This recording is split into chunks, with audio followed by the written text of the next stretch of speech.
everyone, Jason Gilbo here, taking a look at some pitching options for tonight's 15-game slate. Got Clayton Kershaw on the hill in Coors, Johnny Cueto, Rick Porcello, some decent names out there tonight, some good young arms as well. Overall, I mean, there's a lot of different ways you can go tonight. Jordan Montgomery's the guy I'll be taking a look at on this slate. Big swinging strike rate, but overall, probably not the best time to use him.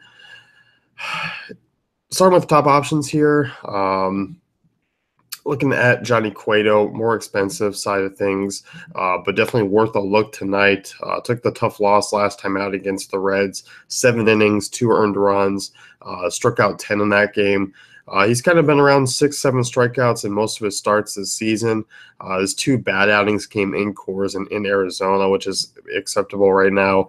Other than that, I mean, usual stuff for Cueto. Look at this Reds team. I mean, 9th in WOBA against right-handed pitching, 20.5% strikeout rate.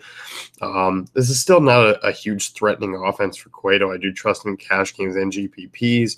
Over an 11% swinging strike rate, 21% strikeout rate this season. A good favorite there, -160. Reds have a near 3-run total. In San Francisco, hard not to like Cueto even at a high price tag. Definitely cash game and GPP playable. Looking at Clayton Kershaw next. In Coors here, we do this dance again. The prices come down. I mean, he's below 10K on FanDuel, 11.3 on DraftKings, Yahoo. If you're playing Yahoo 55, I could still stay away there. Price didn't drop that much. Rockies, 25.5% strikeout rate against Southpaws this season. They do rank 9th in WOBA and 4th in ISO, though. You do look at Coors. I mean, hell, we saw John Lackey, Tyler Anderson, Kyle Hendricks of late through decent outings there. I know Kershaw struggled earlier there this season, but Kershaw, 28% strikeout rate on the year, decent ground ball rate, which is needed heading into Coors. Against this lineup, I mean, they've seen him a good amount, 292 times or 65 for 292, 29% strikeout rate. There's definitely some risk with Kershaw going in this one, but he's a big favorite there with Tyler Chatwood on the other hand. I do think that the ownership is going to drop him down a little bit, just being in Coors, but he's definitely worth a look in GPPs tonight. I'll definitely be firing away there.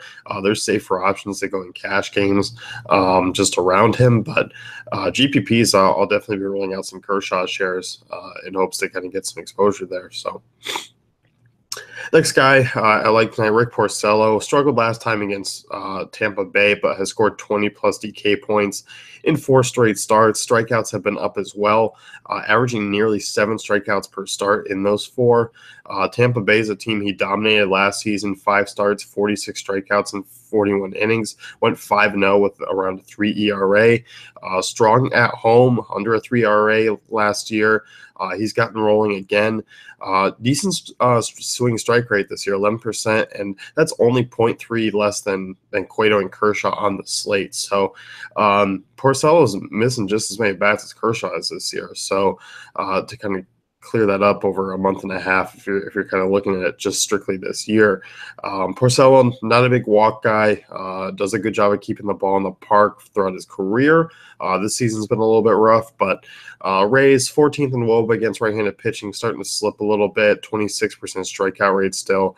Good home favorite there. Porcello certainly playable in any format. If you don't want to quite pay up for Cueto at 12.6 on DraftKings, I'm certainly okay with Porcello at 9.7. Tanner Roark, I'll talk about here next. He's another guy who's played well against the Phillies. This Phillies team is definitely not that bad. He went 5-0 against, 5 starts last season. He had under a 1 ERA, 30 strikeouts in 34 innings. So, I mean, Roark's been solid against the Phillies in the past. More of a 2-pitcher site guy. He's viable on FanDuel if you want to pay up for some bats, but not crazy about him. Roark does limit strikeout upside. Phillies still do strike out a ton. Healthy ground ball rate, not a guy that's really going to blow up. Weather might be an issue, so we'll give a couple pivot guys as well. In Washington, we saw what happened last night where it really shouldn't have been postponed at all, but who the hell knows. But looking at Roark, I mean, solid option in all formats. I definitely don't mind it, but definitely more of a 2-pitcher guy or two pitcher site guy.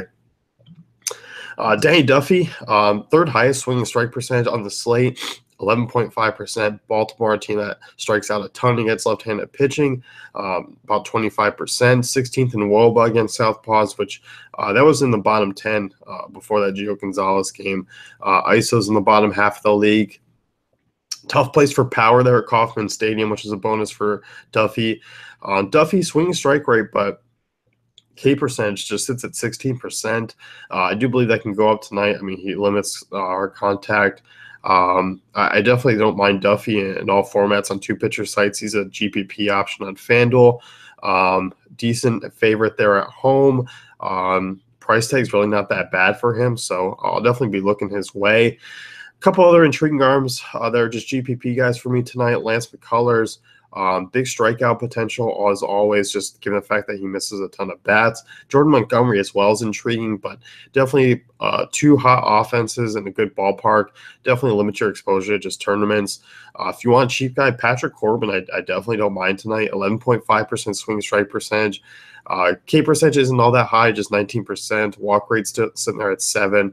Hard contact's pretty average, so I like Corbin. I mean, I know Pirates are decent against lefties as far as the WOBA is concerned, but overall, they don't have a ton of threatening bats from the right side. I mean, David Freese is out of the lineup. As far as power goes, I mean, McCutchen, maybe that's about it that you're really concerned with. I mean, other than that, it's Josh Harrison, Jordy Mercer. So I don't mind Patrick Corbin as a cheap GPP arm. So for the most part, that's going to wrap things up here. Not really considering any other options, just about those 7 guys. You can head over to afantasycafe.com for our great tools and content.